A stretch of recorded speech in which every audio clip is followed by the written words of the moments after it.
welcome everybody to an exclusive episode of The Sheriff. Guys, today is a celebration, ladies and gentlemen.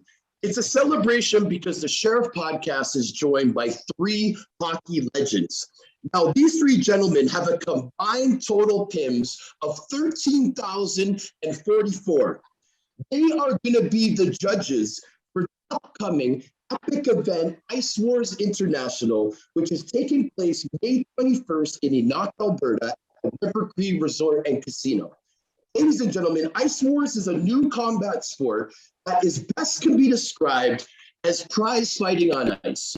It's about taking an age-old part of the game that many fans love and making it the main event.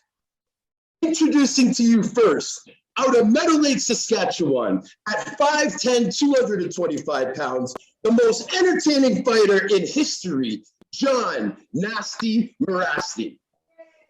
Torzy 22, baby. There you go. Introducing to you second, out of Winnipeg, Manitoba, at 6 feet, 240 pounds, the most intimidating fighter in the history of hockey, Frank the Animal Bialowas. How are you doing, my friend?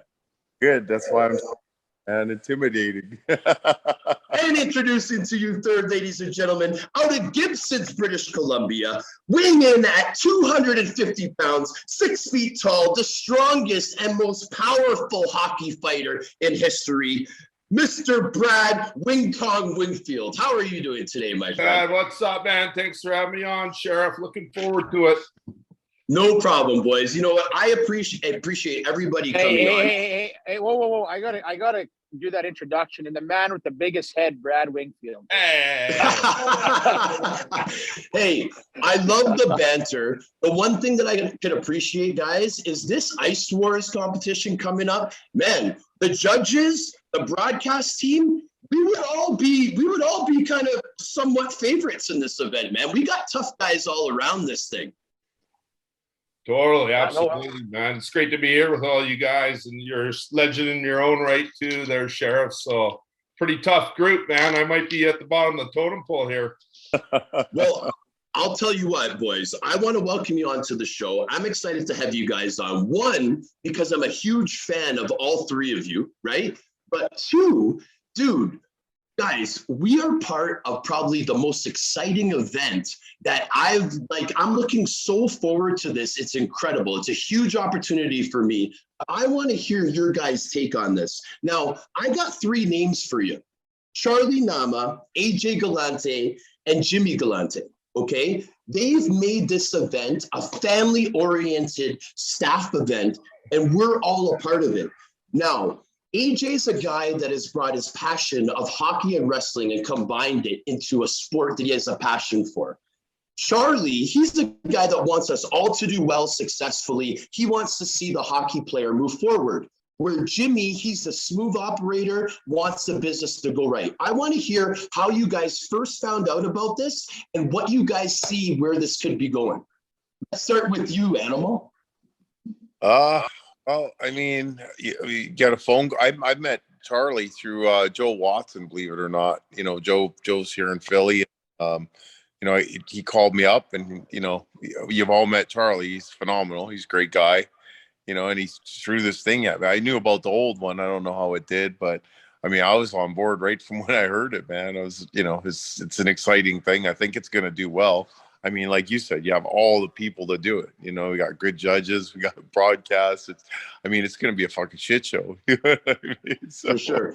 Winger, Johnny, when you guys were with AJ and Jimmy, with Danbury, and Frank, I guess you can answer this too. Did they ever talk about maybe getting involved in something like this? Like, what do you guys think about this, man? Well, I don't know if it was talked about then, but, you know, this is definitely right up their alley. And it's no surprise to me that these guys are fully on board. This is their type of thing. All of us here right now, we're all their type of guys. Johnny, I heard that the wife held you back from actually competing, man, that they were begging you to be a part of this and that you were actually considering it. Is that true? Oh, definitely. You know, I'm sure we could all agree that it's in our blood and it's something that, you know, we want to do, but at the same time, you know, you have to look out for yourself and your health and your family. And so, yeah, my wife, I'm not afraid to say she's the one that said no way. It's still in the back of my mind to try. I'm going to bring my equipment there just in case. But it's a part of the game, that all of us, the judges and yourself, Sean, that we made a living doing, and it's basically into the people that we are today. So I think it's an awesome opportunity to let some younger players show that. It's obviously lacking in the game today, which is very unfortunate. But I'm looking forward to bring some old school hockey back. There's some entertaining guys there that are willing to go the distance and win that crown. I've seen a lot of you guys share it on social media. It's a great opportunity to be king, crowned the king. And I when there's fights going on while I'm judging, I'm sitting there wanting to say shit, why ain't it? But it's time to let these younger guys do it, and I'm looking forward to running into all my old friends and it's going to be. Well, here's the thing, guys. I actually was listening to a show today that AJ and Jimmy did and Charlie to promote Ice Wars. And AJ was saying that the fighters, if they think they got screwed over by the judges, that they're actually allowed to call the judges out. And there might be a match in the next event with that judge that they called out. I swear to God, I don't know if you guys have seen that interview. It's the one where Jimmy and AJ, they're on this, it's a really energetic, the Italian-oriented show. But what do you guys think about that, man? First of all, John. First of all, that's no surprise to me. And if it's one, I think if a judge makes a bad call here, I'm pretty sure it's nasty. I'll take credit for that because I'll fucking fight. I don't care. Winger, you just hold my wife down. I'll go. Frank, you hold his wife back. No. There you go. So Johnny, I thought it was interesting, one of the things that you just said, because that was actually one of the things I wanted to get in with you guys. Now, I want to talk, we're all warriors in this game of hockey, you know what I mean? We did this for a long time, like you mentioned. I want to talk about how important an event like this is for the enforcer role. And do you guys think that it will have an effect on the mainstream pro hockey leagues as this gets more popular? Good question right there. Good question right there. Any of you? Game within the game. If you don't think that you got to be skillful to go out there and do what we all did, you're dead wrong. So I would hope that this would inject some life back into the fight game and get it going in the pro ranks. But I guess only time will tell. Frankie, what do you think, buddy? Dude, hockey now, I think they should all be wearing fucking panties, man. But that's just I already like you, Frank. Yeah, dude. You know what? It's just not the same. It changed a long time ago. I'll never forget. When guys used to line up beside you and be like, "Hey, buddy," "Fuck, you're not, buddy." It's and now they want to say they're 40 years old or 50 years old. It ain't happening, man. Money speaks, and no one wants to do what we did. What we did was that was hard. Like Winger said, and if you think you didn't have skill to do that, you're out of your mind. I mean, it's easy to play the game, get out there, skate around, play shinny, and not touch each other. But ask John, ask Winger.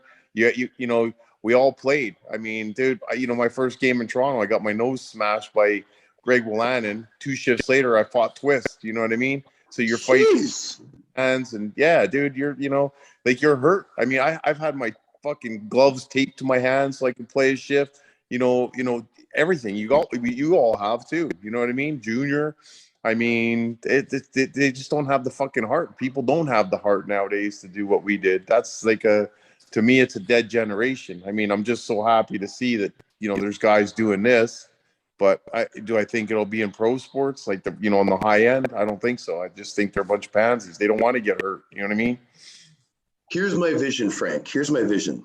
We all know that this is the first of many for Ice Wars, okay? We know this, right? Now there's rumors where it's going after this. I'm hearing Quebec.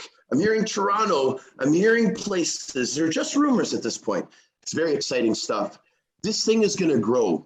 2006, I don't think people were ready for this, Frank. You know what I mean? They weren't ready for it. They criticized it. Just like when the UFC started. They said, those guys are barbarians. How dare you watch them?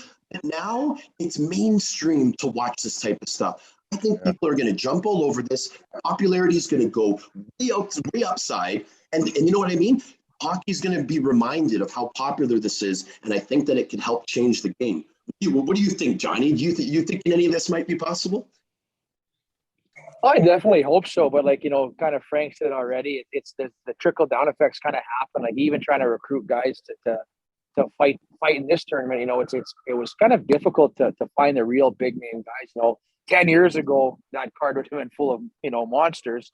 And these guys, I'm not taking anything away from the guys now, but it's a lot harder to find guys. Before we'd have to be cutting guys and right to fit them on the card. And now it's like, you're really hunting out there to get some of the notch fighters that, have big names. So, I really hope it can revive it a bit. I'm hoping that the cycle comes back. Or, one thing, what Frank was saying there about how, barbaric and how tough we were. But I think one thing that lacks, and Sean, I know you won a lot of awards in your communities that you played in, but, most of the enforcers to this day are always the fan favorites, are the guys that did the most for the community, that, donated the most of their time. You look at myself, all I do is work with youth now.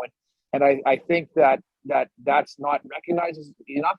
The amount of time and energy that we give back to the community and to the youth is very important. So yeah, we're big animals and we hurt each other and we bleed and we're blood and we're basically soldiers and warriors, but at the same time, I think we're some of the best men there. So, except for Brad, he's kind of an asshole, but other than that, everyone else. Winger, you take it now, you take it all year, man. You know that. Winger, don't beat me up. I've been taking it from Nasty since I met this guy. You're taking it right now, Winger. I'm not. It's not good, man. Winger's my girl. You guys played together on Danbury at the same time? Were you guys there at the same time? Yeah, we were. I broke my leg there, and John came in, so we didn't play together the first year, but we started the second year together. Okay, right on. So Winger, that game, that dude did that cheap shot, and then Ruman went nuts and beat everybody up. Then they brought Johnny in. That's right. That's it, bro. That's it. Okay, awesome. But you stayed there the whole time, right? To rehab? Yeah. Oh, absolutely. Why would I go anywhere else? It was exactly. Jimmy takes care of everything. It was the best time of my life, hockey-wise, or best time of my life all around. But wouldn't left there for anything until they kicked me out. It's kind of fitting too to say, like how you're talking about Jimmy and AJ and the guys behind the scenes, they're going to put it all in there, right? So I'm sure Jimmy and AJ and Charlie himself, they're giving it their all to making it a successful event. They want to see everyone succeed. So with Jimmy and AJ, especially from our experience in Danbury, they're all in. So I know that there's going to be support from their end as well. I agree with you 100%, Johnny. I'm a little bit interested to hear what you guys think about just the rules and stuff of this event. Like, for example, the UFC style gloves that the boys will be wearing, right?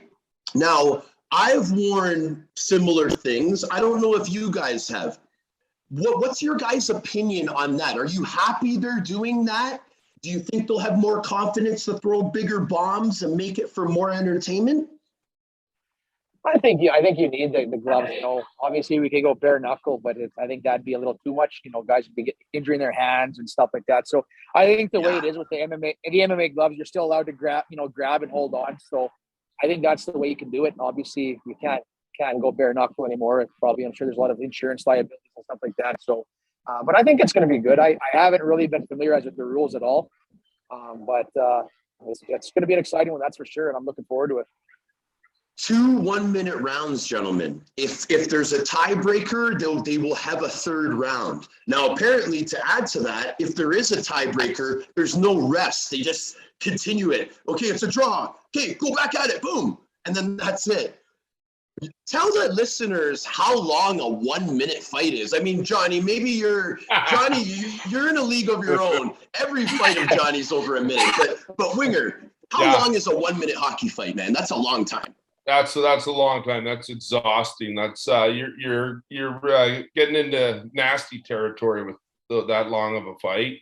So there's a lot of energy expanded, and it'll be interesting to see if they can actually, or when it happens, I'm sure it will, the 2 1-minute rounds. So very exciting. Want to see that, and time will tell again. I can't wait to see it.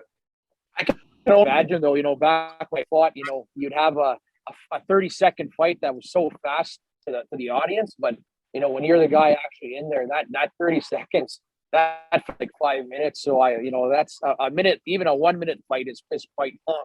So if they go to those 2 rounds, that's going to be quite entertaining. And hopefully these fighters are getting themselves in shape, because I don't think any odd Joe can just show up and go 2 minutes. That's it's just like in an MMA fight. People say, 5 rounds of 5 minutes is not that bad, but I think 2 minutes is too long. So they got to really understand that. Especially in a hockey fight, you're not conserving energy. You're basically going to go full force. It's different than an MMA, a UFC fight where a guy's going to go in and kind of hold the reins back for a bit. It's in a hockey fight. I'm sure I could speak for all of us. We're going to go in there and give it our all for 30 straight seconds. I mean, and you're going to be gassed after the first 30. So 2 minutes is going to be long, and it's going to take its toll on their body. That's for sure. Now, guys, you should hear how some of these guys are training for this. Like, I've had the opportunity to record with 2 of them. So I've recorded with Amesbury and I've recorded with Chase Tippin. And man, these guys are so fired up. They're so excited. Amesbury's going into it like a boxing MMA camp where he's training. He's doing 1 minute intervals and all that type of stuff to mimic the rounds. Like, dude, they're going all in on this. Like, it's got to be exciting. We're gonna see this like right up front, man. It's gonna be really exciting for us.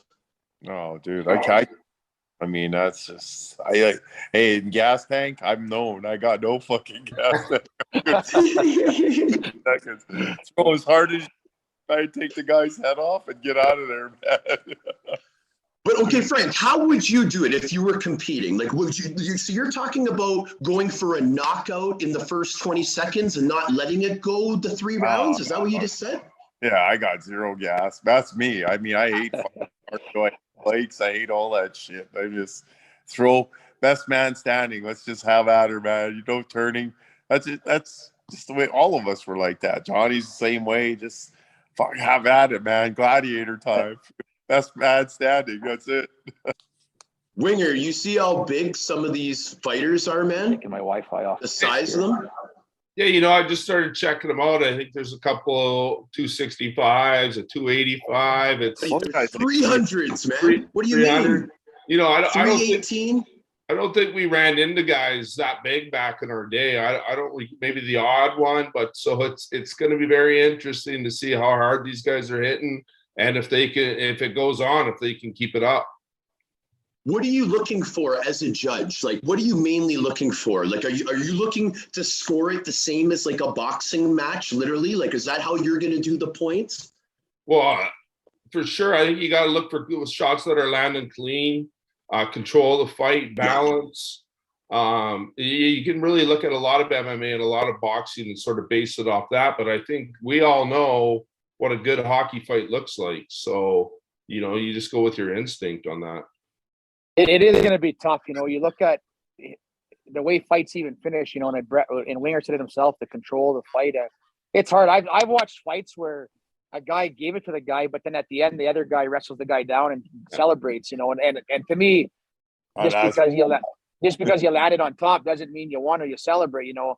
Obviously you want to finish the fight on top and be good, but a lot of it goes into, there's a lot more detail into that. So I think it's really important that maybe all of us 3 judges sit down and get on the same page. And I was already thinking with them, like, shit, how are we going to score this? I don't even know how to score a UFC fight. I'm thinking, we're going to score these fights without being criticized. And, it's tough. But like I said, I'm a big guy where it's the control of the fight, the duration of the fight, not just the way it ends, Totally. So, yeah. So it's going to be different. I don't think it's going to be easy, to be honest. No. Now, this event is a pay-per-view event, guys. How exciting is that for us, though? Like, you know what I mean? This is something that's really big, and it's a movement.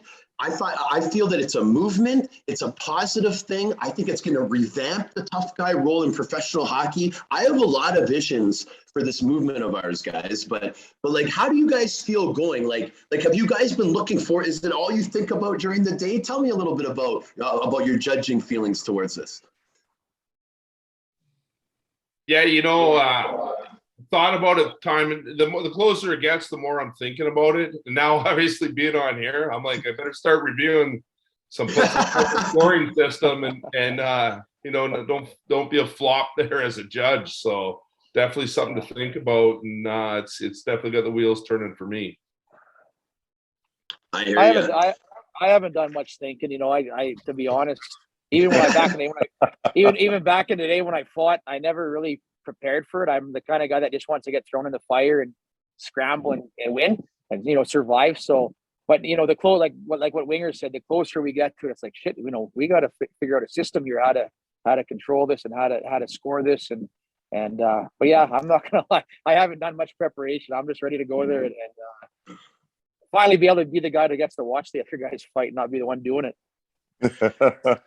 That's it. It's going to be interesting, man. We're going to be on the other side of it, but like, man, are we ever going to be able to embrace this? Like, just being a part of this from the beginning, in my opinion, is very, very special thing, right? Because we're all putting it on the line, right? Like, nothing's guaranteed that it's going to be a success. We know that it's going to be successful, but we're putting everything on the line. We're going in as a team, and we're going to knock this thing out of the ballpark. So I'm really excited about it, man. I think that when we get there, I think that there'll be a meeting about how the scoring is going to be for the judging. And the thing that the players are going to have to realize is that it's going to be scoring like boxing probably, right? So once they get into their little consistencies of tying up, they're going to have to snap out of that, because this is going to have to be an offensive war, just like how all you gentlemen fought. And I think going back to the scoring, you think when we get there, you know, I've been to the River Creek quite a bit. It's a beautiful facility. You know, they have first class place. They always treat me like gold when I go there. So I'm really looking forward to that. But I think it's going to be really important that, you know, Wingfield and Animal and I sit down, you know, and whoever else is going to be in charge of the judging, and even bring the fighters in and let them know what we're looking for. So when the fight actually happens, they're not like, well, why? So we can all kind of be on the same page, you know, just like when you go to a ball tournament or whatever, you know, you have your managers meeting and explain the rules. I think that's going to be very key, to bring all the fighters in and say, listen, this is what we're looking for. This is how we're going to score it. If you don't like it, speak now. Don't speak after the fight. And, you know, go from there. So, yeah, it's going to be exciting. That's a really good idea, Johnny. Yeah, I agree with Johnny 100%. And I think that, I mean, hopefully we don't have to judge shit. Just every fight night, someone get laid out. and whoever talks smart to me, I'm just gonna say, yeah, Animal, take him. You got him. So hey, listen, they've announced like 9 fighters. So originally I thought it was an 8-fighter thing, but it looks like now it's going to be like 10 or 12. Do you guys know anything about that? No, I don't. Like I said, I'm like John. I haven't really checked into anything, or kind of standing by, just waiting to see. And it'll work out. Like I said, it's pretty simple. You want to go in there. It's the first show. You want to be Mr. Badass. Like if I was doing it, if I was 30 years old, I'm going there to kill people. I want to be the champ. You know what I mean? There's no holds barred. You go for broke. That's it. You know, we don't want to see holding on and hanging on and see if I can outlast gas tank. Like just beat the shit out of each other. That's it. Bottom line. That's what we do. But you know, who's got a better chin and who hits harder? That's the bottom line, man. And the last I heard, you're talking about the extra fighters. I correct me if I'm wrong, but from my understanding, I was told that there's going to be 8 fighters that are going to actually fight in the tournament, and they were trying to possibly make a couple exhibition matches. You know, where they're not going to fight. You know, I know to win the actual money, the grand prize, I think you have to win 3 fights in total. Yes. But I think and that's just going to be the 8 fighters. I think if you went on my Facebook page or my social media, I kind of displayed a few of those fighters. I know we had a little bit of a problem with one of the fighters from the States with their vaccination status. The whole COVID thing is screwing us over there. So I think one of the guys might be backing out now. But from my understanding, it was going to be 8 fighters that'll fight for the crown, and then a couple exhibition fights where they'll just have that one fight to show up. A big name that almost kind of sealed the deal that was going to come, but I don't think it's going to work through, was Brett Galat. A young, smaller guy, but tough as nails. Did quite well in the American Hockey League, played a few games in the show. I think that he's not going to make it this time, just because I think he has a feeling that he might be signed for next year. And and maybe fighting this tournament might not be the greatest idea for his off-season training. Yeah. So, but yeah, like I said, going back, I could be wrong, but that's kind of the way I understood it after talking to Charlie and AJ, was an 8-fight tournament style tournament to be crowned the champion, and then a couple side exhibition fights. So if there's 4 extra guys, maybe 2 extra fights that are going to happen. Man, it's so exciting, man. It's so exciting. The one thing that I was looking at here, guys, is I find it interesting that they all have quotes, man. Now, you can call them quotes. They're kind of like chirps, but like Amesbury, for example, the crown has already been won. You know what I mean? Warner, friggin', what do you think about Swanson, Johnny, competing in this, by the way? We've all fought him. We've all played against them. What do you think about Swanee entering the tourney real quick as I go off topic here? Well, it's impressive that he wants to step up and do it. You know, he's probably obviously our age, and then, but you know, great for him. The kid obviously loved to fight when he did it. So, you know, it's exciting. It's something good to look forward to, and at least it provides a name that a lot of us are familiar with. You know, some of the guys on there I don't really know, to be honest. So it's nice to see a couple faces, you know, where I'm like, oh shit, I know that guy, and so yeah, I'm looking forward to it. Hopefully he's been training, he's ready to go. Yeah. I think we can all agree back in the day, Swanee was always a gamer and ready to go anytime. So good, kudos to him at his age to step in there, and I hope he does well with the young bucks. Yeah, man, me too, buddy. As far as the chirping goes, I'm not a big. I mean, I love to talk on the ice and stuff, but I've been kind of, you know, I have a couple guys that are on my social media that are posting shit that I'm looking at, and part of me just wants to say, hey, bro, just show it on the ice. Don't talk, you know. Don't crown yourself. Don't crown yourself a champion. Don't say this. Just go up and show. Because, you know, I always watching the UFC, you see these guys say, I'm going to knock them out in the first round, and they end up losing. You look like a fucking tool, you know. So that's my advice to these fighters is, I know you're trying to hype up the game, and I don't like that WWE shit where you're trying to promote. I get it. It's part of the game.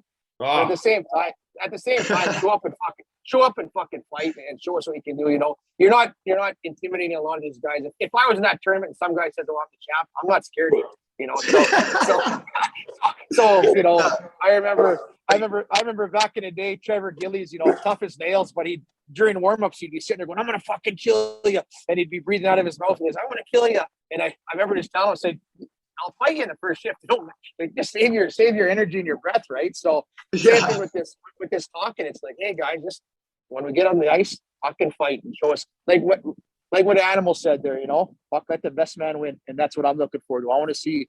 I don't want to judge it. I want to see knockouts. I want to see guys go down. Obviously, I don't want to see anyone get hurt, but I want to see knockouts where I could just look at that Animal and Wingfield and say, well, fuck, we don't have to judge it. We know who won. The fucking whole world knows who won, right? Yeah, so I'm looking forward to it. One of those guys is talking the talk, and one of them's going to walk the walk to be the champ. So, hey, I'm all for that shit talking, and if they want to do that, I'm going to hype it up. And but like Johnny said, someone's going to look the fool, but someone's going to talk the talk and then walk the walk. So it'll be interesting to see who that is. Don, I'm surprised you didn't jump on Winger. It's like his quote would be like, "Will the crown fit my head?" I was almost gonna say that. I was just saying. I was waiting for it. Wait, Winger, would that fit your head? I don't know if it would, man. I don't know if it would. Hey, this thing was good for taking punches. I'll tell you that. Hell yeah, man. I better shut my mouth. One time we were in warm-ups and I was chirping Louis Bedard, right? We're in warm-ups. So, you know what? I always at the red line, I'm stretching. I'm like, I look over him. Hey, Louis. I said, fuck, you got a big head. And he looks at me and goes, oh, fuck you, kid. So I said, give me your helmet. Let me try it on. Fuck, I put his helmet on, and it sits on the top of my head. It won't go down. And I'm like, no way. So I did talk the talk and didn't walk the walk. Yeah. And I felt like an idiot because I'm like, you fucking got a bigger head than anybody, Louis. So let me try your helmet on. And I tried to put it on. It sat on the top of my head. I'm like, I look like an idiot now. I thought the biggest head I've ever seen was Mr. Rob Skurlak. What do you guys think of that? Hey, Skurlak's head, remember that? That's he had the body to go with it too, though. The big man. Yeah. Use this, but I don't know what you want: win the lottery or fill Skurlak's bucket with pennies. You know. Oh boy. Yeah. Awesome. If we keep all this chirping up, we're gonna be having our own fight tournament that we're gonna have to fight in boys. They're gonna, I want to fight those guys. They're fucking keeping us all. I'd just rather do a hot dog eating contest with you guys. Oh shit. It'll be interesting to see when they announce the first round opponents, though. Isn't that kind of exciting too? Because once you find out who you're fighting, you know what I'm saying? That it's a little bit of a game changer. You can prepare, you know? Yeah. I wonder if some of the guys are going to have game plans for each and every fighter, or I know if I was going in there, I'd have a book on them all. So, because you don't know what you're going to get, and wondering if they're going to be seated or what's going to happen. So, it's all exciting when you start talking about it. I'll tell you that. Oh yeah, man. I honestly, I can't wait, man. It'll be really cool to see how they do it, because AJ's been very creative to this point. Like when he released what the crown looked like. You see that post? This guy's drinking, and he's doing all this stuff. We're all waiting. We're like, what's going on here? And then boom, we do it different on this side, ladies and gentlemen. Look at this crown. It was pretty cool, man. I'm looking forward to it. Hey, well, don't forget those medallion necklaces they used to wear back in Danbury. What, the Danbury Trashers one? Oh, yeah, the logo's all diamond out. He had two of them, I think. I forget the price tag on those, but I think I was like 21 years old, and I got brought into. That was the year that Winger was there. I was just a young kid, and I got brought in, and I remember I met this young cocky 17-year-old GM, and it's AJ, and he's got this the thing that he's talking about, this big gold necklace with a huge medallion full of diamonds, and AJ's looking. I said, "How much is that worth?" Oh, about 40 grand. I'm thinking, fuck, that's worth more than two of my vehicles on his neck. I hear you. So one thing I gotta point out, guys, you guys were a part of the team. I was just a fan watching this happen, right? I was playing, but I was watching this happen. You guys were third in the league in goals for. You guys obviously led the league in penalty minutes. I'm talking about that first year. The team was good both years. Very good. Very good team. AJ did a great job. Yeah. I think someone was saying it was over a 750 winning percentage over 2 years. So incredible to be that tough and to be winning games. So good job by them. Guys, there's one thing. Sorry, Frank. Go ahead. Yes, Frank. Yes. Everyone was too scared to score, you asshole. Hey, listen. You're the worst, Frank. Dude. Hey, honestly, like they bring Bialowas, and I'd be like, fuck. I'd be down. People are like, what are you down for, Frankie? Said, I'm like, I won't even get a fight with that guy out there. Everyone's going to be fucking shit scared. It's terrible. As much as I look back, fucking though, psycho. I love fucking video. Remember that, Winger? Yeah. Got this Undertaker video going. You guys got to check out that video, Mac. Oh, dude. Get it. What is it? Holy fuck! Before the game and warm up. Anthem, they play a video on the Jumbotron of the Undertaker, and it's all about Frankie just scaring the fucking shit out of the other team. You got to see it, man. I was like, no one's gonna fight tonight. I'm like, Frank came down, he came in and ruined everything. Yeah, he ruined it. Meanwhile, EJ and fucking Jimmy were up in his fucking stands laughing. The other team getting themselves. I get on night, everyone's like 10 feet away. They're like, "Here you." That reminds me of Frankie. The one time I ever fought you up in Sherbrooke, I remember. And obviously, I know who you were, right? I'm kind of scared shitless, but at the same time, I want to fight you. And I remember fucking this guy takes his helmet off, and he has hair in his face. And I remember thinking, and he kind of parted it to the sides. I'm like, holy fuck, that's the Undertaker. Yeah, I was like, who the fuck is this guy? I never had to play against Frank. I didn't have to worry about nothing, man. Yeah, that's exactly when I tell the story when I fought the Adam. I say it was fighting the Undertaker. His fucking hair in his face. That's fucking funny. Oh, shit. That's an old man. Hey, I'm like you, Johnny. They just fucking, Wayne called me up. He's like, hey, you want it? And Jimmy, I haven't played hockey in 10 fucking years. And they're like, hey, we're going to give you money to come fight. Oh, I'm in, man. I don't know if I can date anymore, but I'm going to come play. Yeah. And here I am up in Quebec. I got no idea what the fuck I'm doing there. I'm laughing. Every guy comes up, you want to go? Okay. Yeah. There's sure a quantity up there who wants to fight. Oh, dude, it was priceless. I was like, this place is fucking great. I said, I just wish I was. Yeah.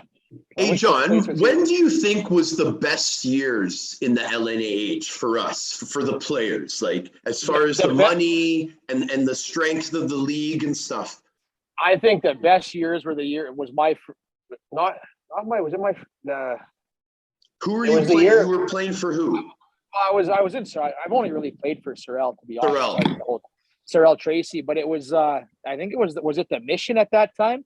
And it was like, there was like, you know, on my team, it was me, Mayoran, Jason Renard, Jason Rushton, Moriarty, Brad Wingfield, Moriarty, and then you had St. Jean, and then you had you guys in St. Saint. You know, I mean, that was the year where that's the year where I said this was the toughest league. You know, there was, I have, Terrio. You know, the Quebec Radio X, and you know Joel Terrio and all those guys. You know, and I think that's and I think that's the year that I fought you Bialowas when they were bringing even the animal, and you know they were bringing everybody in. They're like, I mean, everyone, they're playing stupid money. It was like you couldn't beat. And I remember like we were making more money than the American Hockey League, you know, when we were there. And I was living at a Hells Angels compound in a big beautiful house, and I mean I remember after that one Bossy fight I had when him and I were all bloody, fucking a guy comes in and gives me an envelope for 15 grand cash, and like they were just throwing money around, they were throwing parties around. It was kind of similar to the Danbury when I were in Danbury, but it was just and the hockey was good too. I mean, you know, your first two lines were all American League NHL guys. You know, your third line was a lot of grinders, and then your fourth line was just pure meat. And so it was tough. You know, that's the years where I say it was an American League hockey team half the time. You know, especially your top teams. You know, St. Jean was really good. You know, we were really good. And, you know, Quebec was good. I think your Saint was good. It was a wild time, and there was tough guys there. You know, the latter years, I found, you know, guys would interview me about it, and I always found there was a lot of quantity in Quebec, but the quality wasn't the same. You know, because when I went to the American League, you had teams like Steve McIntyre, Trevor Gillies, Jeremy Oblonsky, but there was only one of those guys on every team, right? Yeah. Where that 1 year there was four of those guys on every team. Where later on there was a lot of guys that would fight, but I mean a lot of them, you weren't scared of them. You know, they were like, oh, I'm gonna fight and maybe fall down, but you're not. You know, but that 1 or 2 years that I was there, I remember thinking, fuck, every game is you know, and I'm the smaller guy compared to some of you big bastards. Oh, Johnny, did you ever play in the Bell Center when it was televised on RDS, or in the Colisée when Brashear and them were there, where they were getting like the 13,000 a game? I played in the Colisée, but I remember, I don't know, I must have been suspended because I remember we played at the Bell Center the lockout year. Okay. For some reason, I don't think I remember it now that you're saying it, but I don't think I played. I must have been suspended or probably suspended. Yeah. So I don't. You might have been in Danbury at that time. I might have been there. Yeah, I don't know. I really don't. To be honest, I don't know because I remember it. I remember it being at the Bell Center, and I remember thinking that was my team playing, but I was either suspended or maybe that's when I left to Danbury. I don't know. No, Sorry, go ahead, brother. Sorry, Sheriff, but like that league was the murderer's row up there. Murderer's row through and through. Like it was on my bucket list. If you're somebody, you got to at least go there and experience that. Like that, I had to do that before I retired. And another thing I always said too is that some of the teams we had in Danbury could have played in that league. They would have been more suited for that league. Yeah. I told AJ that he should have bought an LNAH team 20 years ago, man. When he had him as a guest on the show. Absolutely. Right? Winger, what was your setup with Sherbrooke? You were flown in, right? Like they treated you pretty good, right, buddy? The first year I was there all year, and then the second year, out of Vancouver, I'd fly in, I'd stay for 2 weekends, and fly home and miss a weekend. So that worked out pretty well. You know, my son was very young. I think he's 2 years old at most. So, you know, the wife was like, you got to be coming home. I ended up staying out, you know, I think the last month of the season, all the playoff run. So it was a great experience, man. You know, I wouldn't trade that for anything. I'm sure you guys wouldn't as well. I agree, man. I agree 100%. Like for me, like I said, I was old already when I got introduced to you know, I've been retired for 10 years. You know what I mean? Yeah. And then the funny thing was like going there and I fought Jon and I fought Mayran and, you know, Terrio and like, you know, that was all my fights one after another. And I was just laughing. But then you just fought all the meatheads right there. Oh, dude, one after another. The main ones. And it was all the main. It was like, okay, like bring it. You know, I was like, fuck, here we go. This is great. And, you know, after 10 years of not fucking fighting on ice, it was great. But then Jon, like when I know who what the Quebec League was or anybody, but then I seen you go to the A, and like it's like, you know, like such a good, like you said, the heart between all the guys. Yeah, you go out there and beat the fuck out of each other. But I was proud of you. You come up and play in the American League. I remember watching that, and I was like, "Holy fuck!" That's, you know, and it was like, "Oh, awesome, man!" And that, you know, that makes you. And then, you know, I kind of watched Jon's career as a young, you know, because he was young. I mean, I had no idea who the fuck he was. You know, I was like, man, and he's a tough kid. I was like, wow, you know, it's like, and then I see you go up. I was like, kudos, man, kid deserves it, and he did well. He did really well in Syracuse. You reminded me of Big God, but Duke, that was my buddy. Oh, Johnny Baduke, yeah, they talk good things to say about that guy. Yeah, no, that's awesome. What about Johnny too heading to the KHL, man? Like that was awesome. Oh yeah, that was I really enjoyed the KHL. I mean, it was obviously finally fun to make a big paycheck, you know, because obviously I was paid a lot there.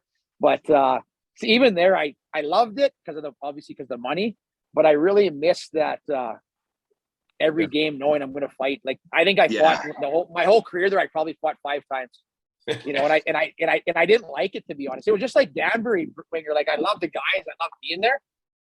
But it's like, you don't really know when you're going to fight because there's 7 other guys that are going to fight. And the other, you know, so I did enjoy that sometimes in the KHL, but obviously it was a great experience to go there, you know, and just to be able to experience that lifestyle.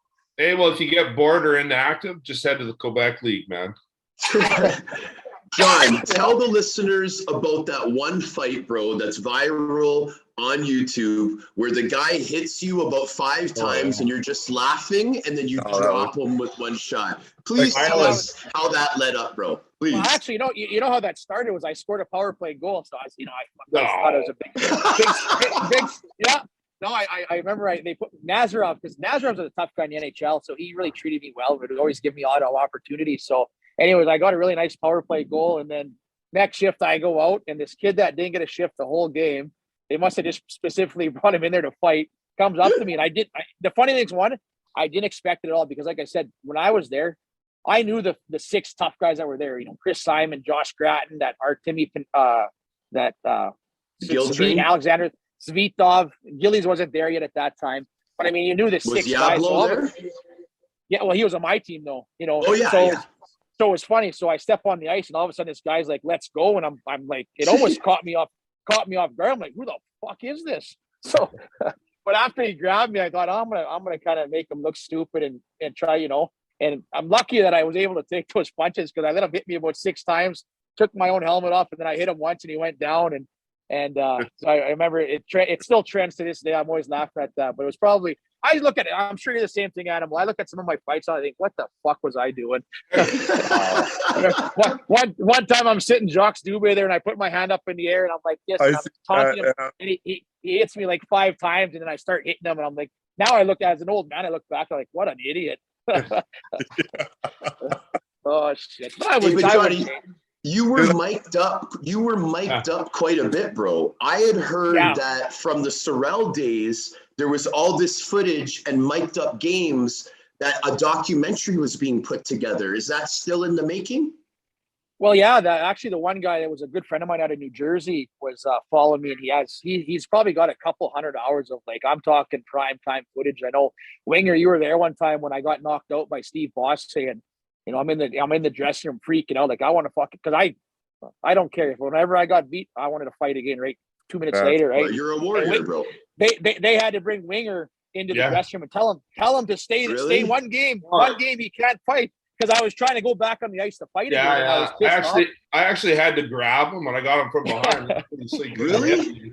And because I wanted to go. His team, I was suspended, suspended, and so I showed up in Sherbrooke. Watched warm up like I was there. Then I jumped in my car and drove to St. John to watch Jon fight Bosse. And that fight didn't go so well for him. And I was watching, and the Sorrel guys knew I was there, and they come running, and they couldn't speak English. Wingfield, We need your help. Come. It was always the funny. room and, EC.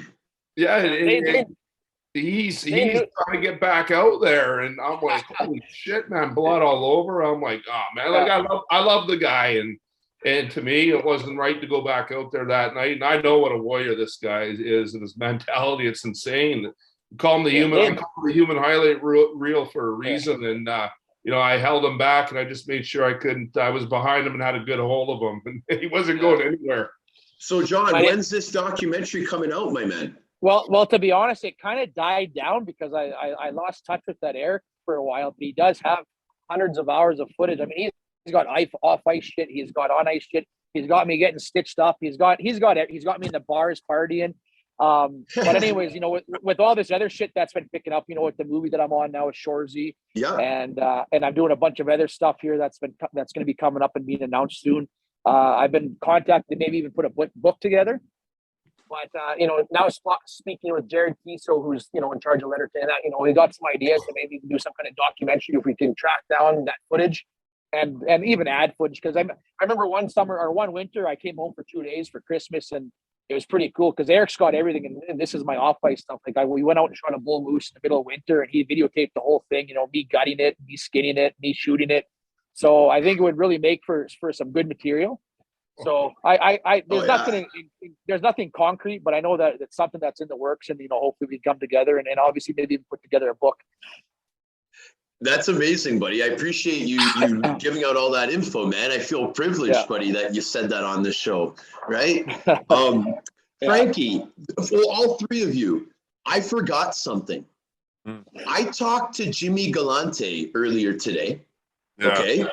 And he has a message for all three of you. Oh, boy. So, Frank, let me start with Winger first. Winger. So, Jimmy says that you both know that if you were in the same room, that he would take you down. Okay? Frank, he said that you guys can't make eye contact because he says that whenever he makes eye contact with you, that you can't even look him in the eye and that he's got you too.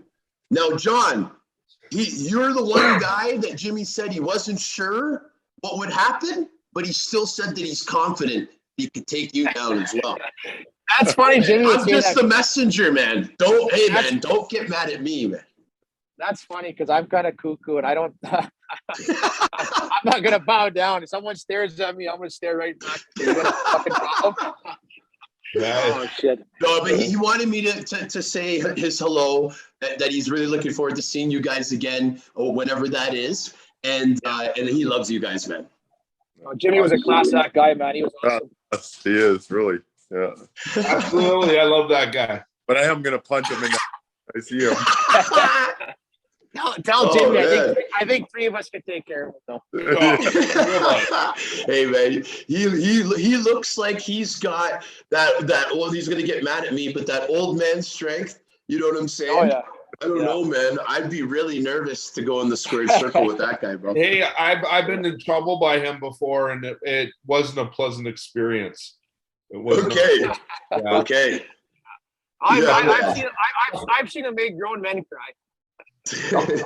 Got a couple off-ice scuffles there, and after the second one, and what he said to me is, well, I never got in another street fight again while I was in Danbury. I'll tell you that. Well, I mean, overall, I don't think I've met a guy that cares as much as him. And I'm just lucky to be a part of this thing. And I know you guys are too. You guys know him a lot better than me. I can't wait to learn more about him. But yeah, I definitely wanted to pass that message along because he thought you guys would like that. Hey, you know what, Sheriff? I don't think they could have found a better guy than yourself to be doing the stuff you're doing for this. And, no, absolutely, man. I appreciate that, guys. Like you fit right in. You should have been a trasher. You should be on the honorary trasher team. Is what you should be. And right on. It's right great on, to have you. Keep going. Great to have you involved and not to have to fight you. Hey man, it's amazing. Start sucking ass, man. Look at this guy all over his house. Where is he now? Yeah, what's the animal doing right now?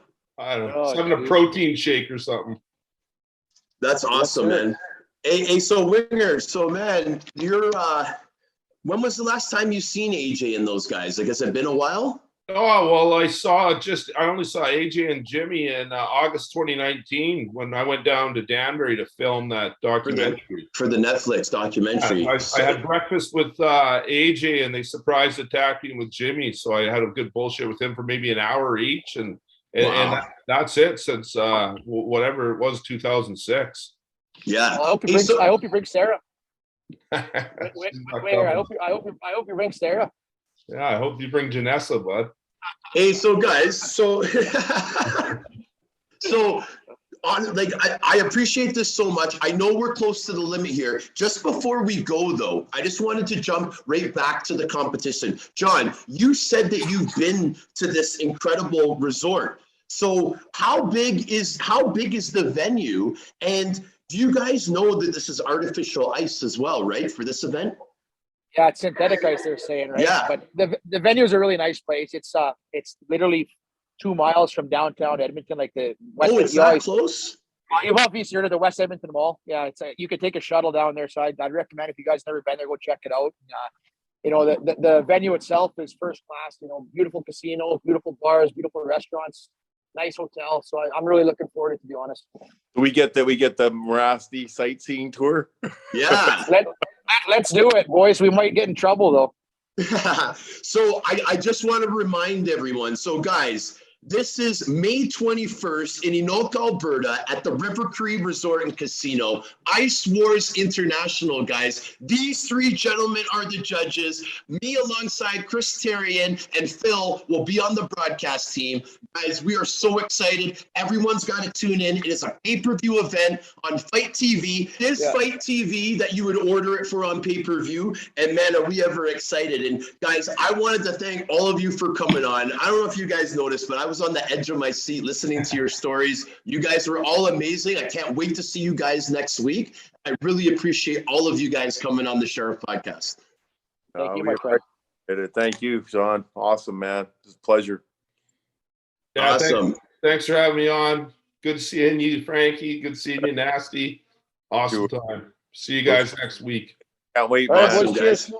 Cheers. Okay, so I'm going to sign off now, guys, and I want to thank the listeners for tuning in to another episode of The Sheriff. We're going to sign off now. Woo!